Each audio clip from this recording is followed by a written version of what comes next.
She only had 2 miles left to drive. That's what makes it unbearable. 2 miles. Less than 5 minutes. Angela Morris had driven that road thousands of times before, headlights bouncing along cracked asphalt, the hum of her tired old car filling the silence of the night. But on November 12th, she never made it home. By dawn, her children woke on the couch, still in yesterday's clothes. They had fallen asleep waiting for her, the TV buzzing faintly in the background. Their mother's car, however, was found on a desolate side road, headlights glowing weakly into the drizzle, driver's door hanging open, purse and phone left neatly on the seat. It looked less like an escape, and more like someone had pressed pause on her life. Angela Morris was gone. To the world, Angela was ordinary. But ordinary often hides stories more fragile than glass. She was 34, a waitress at Millie's Diner in Atlanta's outskirts, known for her easy laugh and the way she remembered every customer's order. To truckers, she was the smiling face who poured coffee without being asked. To her neighbors, she was the single mother who juggled bills, scraped by with double shifts, and still somehow managed to show up at school plays with flowers for her kids. Her children, 7 and 10, adored her. To them, she was everything. The cook, the protector, the one who tucked them in with whispered promises that things would get better. But Angela carried exhaustion in her bones. Nights were long, money was short, and life had taught her to live with disappointment. And still, she fought. Quietly, fiercely, for her kids, for herself. No one could imagine she'd simply walk away, which made her disappearance all the more haunting. Detective Samuel Price had seen vanishings before, but there was something about the car, the eerie neatness of it all, that felt wrong. This wasn't chaos. It wasn't robbery. It was deliberate. The first 48 hours produced little. No forced entry. No broken glass. No footprints in the mud. Neighbors hadn't seen anything unusual. Her co-workers insisted she left the diner alone, same as always. Then came a detail too strange to ignore. A waitress mentioned a man who came in often. Tall, thin, restless. Always sat in the same booth. Ordered little. Never took his eyes off Angela. Detectives dusted his booth. Days later, the prints came back. A name lit up the system. Derek Haynes. And that's when the case swerved from tragic to chilling. On paper, Derek Haynes shouldn't exist. He had a record, harassment, minor assaults, a restraining order filed years earlier. But then, a death certificate. Officially, he had been declared dead in 2019. Yet here his fingerprints were, fresh on a diner booth. Price stared at the file, unsettled. If the system was right, they were chasing a ghost. The truth was even stranger. Derek wasn't dead. In 2019, his younger brother had been killed in a hit and run. The body was unrecognizable, misidentified as Derek. The coroner signed off. The file was closed. And Derek seized the mistake. For 3 years, he drifted, a man invisible to the state, living in the cracks of bureaucracy, free of rules, free of oversight. Now, his obsession had a name. Angela Morris. Before investigators could unravel the mystery of Derek Haynes, they had to chase down the more immediate leads. Disappearances rarely start with strangers. They almost always circle back to the people closest to the victim. Angela's ex-husband, Calvin Morris, became the first focus. He was 37, stocky, with a history of drinking and short tempers. The marriage had dissolved in shouting matches and slammed doors, and more than one neighbor had whispered about late-night fights that shook the walls. Detectives brought him in for questioning.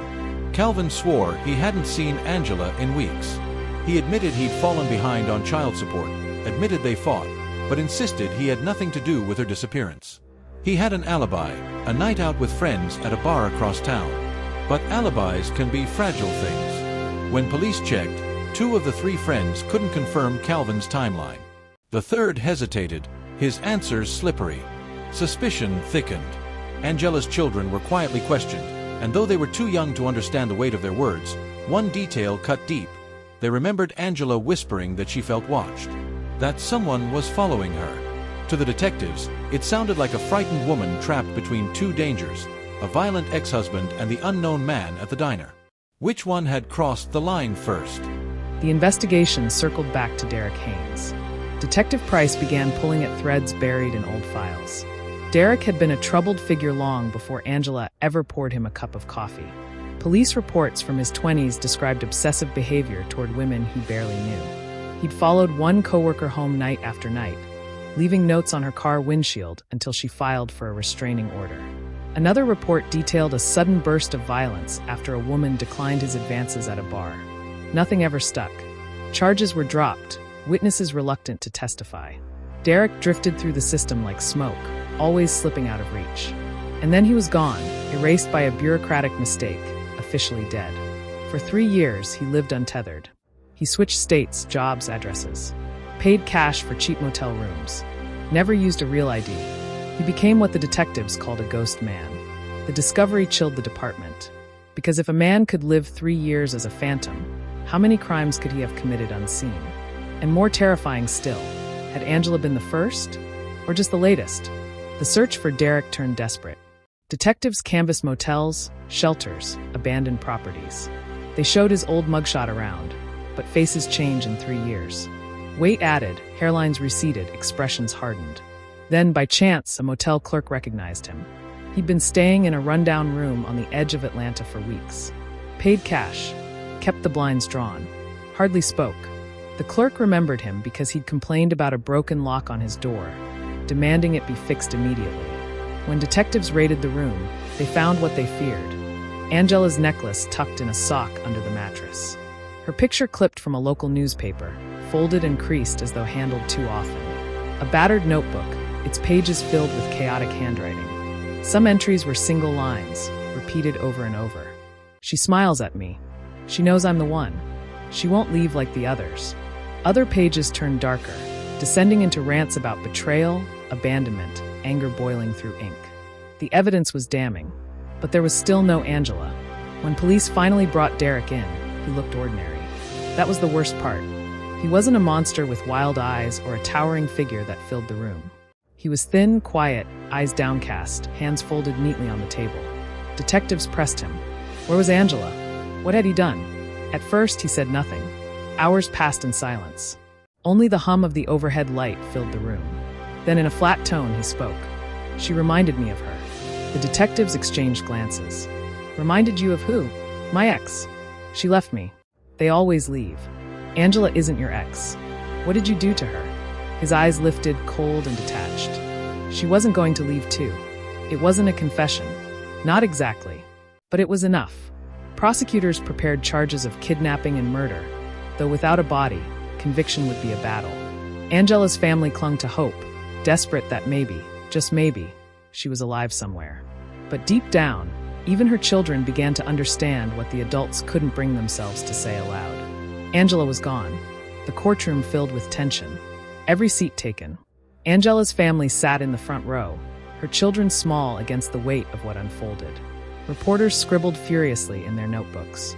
The prosecution presented the necklace, the diary, the fingerprint evidence. They painted Derek as a predator who had stalked Angela, obsessed over her, and taken her life in a calculated act of possession. The defense countered with doubt. No body, no eyewitnesses, just circumstantial evidence and a troubled man's ramblings. They suggested Angela might have fled, overwhelmed by life's burdens. They insinuated she left willingly, abandoning her children. The words cut like knives. Angela, who had worked herself to the bone for her kids, who lived only for them, now painted as a deserter. Her family sat stone-faced, her mother trembling with rage. Then came Derek's own testimony. He didn't rage. He didn't cry. His voice was measured, almost gentle. She was kind to me. No one's kind to me. I knew she was different. She smiled. She cared. But I couldn't let her walk away. She reminded me too much of the one who left. I couldn't let that happen again. Gasps rippled through the courtroom. Angela's children buried their faces in their grandmother's arms. A juror wiped tears away. Even the judge's composure faltered. It wasn't the words alone. It was the emptiness behind them. A man confessing not to rage, but to inevitability. The jury deliberated for 2 days. Hours stretched like years as Angela's family waited in the courthouse hallway, clutching each other's hands, whispering prayers through cracked lips. When the jury filed back into the courtroom, silence fell. Every shuffle of feet, every cough, every breath seemed deafening. The foreman rose. His voice trembled slightly as he read the verdict. Guilty. First-degree murder. Kidnapping. Stalking. Angela's mother collapsed into tears, her hands shaking as she clutched her grandchildren. The children cried quietly, not fully understanding the magnitude of the word guilty. Only that it meant the man who had taken their mother would never walk free again. Derek Haynes showed no reaction. He stood there, his hands folded neatly before him, eyes forward. No apology. No remorse. Only silence, as though he'd been expecting this all along. The judge sentenced him to life without parole. But the sentence, heavy as it was, could not bring Angela back. The gavel's echo was final and hollow. Angela's absence rippled beyond her family. The diner where she worked became a shrine. Customers left flowers at the booth where she once served coffee. Strangers pinned handwritten notes to the window, messages of sorrow and outrage. Her neighbors organized candlelight vigils, standing together on cool November evenings, their breath misting in the air as they prayed for her soul and demanded answers from a system that had let a man live as a ghost for 3 years. The whispers spread. How many others were out there? Men and women who slipped through bureaucratic cracks, invisible to law enforcement until it was too late? Angela became not just a victim, but a symbol of oversight, of vulnerability, of how ordinary women could be stalked, taken, and erased with terrifying ease. For Angela's children, life became a before and after. Before, their mother tucking them in, her soft laugh filling the kitchen, the warmth of her presence turning a small apartment into a home. After, silence, an empty chair at the dinner table, school recitals without her smile in the crowd, nights where sleep came only through tears. They grew up under the shadow of her absence, raised by their grandmother, who carried both her own grief and the burden of raising 2 children in the wake of tragedy. Every birthday, every holiday, they lit a candle for her. Not because they believed she would walk through the door, but because they needed her memory alive, needed proof that she had existed, that her love had been real. As the years passed, the children learned to live with the ache. One became a teacher, the other a nurse, careers built on service, on helping others. Both carried their mother's kindness within them, refusing to let Derek's violence define their lives. But the scar remained, a reminder etched into their very beings. That love can be stolen, that safety is fragile, that justice comes too late. Years later, journalists revisited the case. They played Derek's courtroom confession, his flat words replayed over and over. She wasn't going to leave too. Some called it chilling. Others called it pathetic. But for Angela's family, it was unbearable. The reduction of her vibrant life to a man's obsession, his need for control twisted into her destruction. Psychologists dissected his words, painting him as a textbook case of obsession and abandonment trauma. But analysis could not capture the truth. Angela wasn't a symbol, or a study, or a victim profile. She was a mother, a neighbor, a woman who deserved to live. Angela Morris's story is not only about one man's violence. It is about a system that declared Derek Haynes dead without certainty. A system that failed to see Angela's fear when she whispered about being followed. A system that only reacts after it is too late. Her life reminds us that evil doesn't always come with flashing lights or monstrous faces. Sometimes it hides in plain sight, quiet, patient, waiting for the chance to strike. But her life also reminds us of resilience, in her children, in her community, in the way her memory refuses to fade. At the diner, the booth where Derek once sat remains empty. No one dares to use it. Customers glance at it, then look away. It has become a silent memorial, a reminder of kindness stolen, of lives fractured, of justice delayed. Angela Morris never chose to be remembered this way. She never chose to become a story. She wanted only to live, to raise her children, to keep moving forward despite the weight of the world on her shoulders. But now, her story lingers as a warning. Because Angela's murder is not just a tragedy.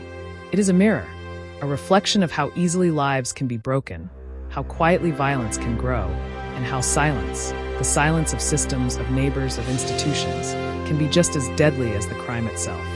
And so her story ends where it began. On that November night, with headlights glowing on an empty road, a car door left open, and the haunting question that will never leave us. How could someone so ordinary simply disappear?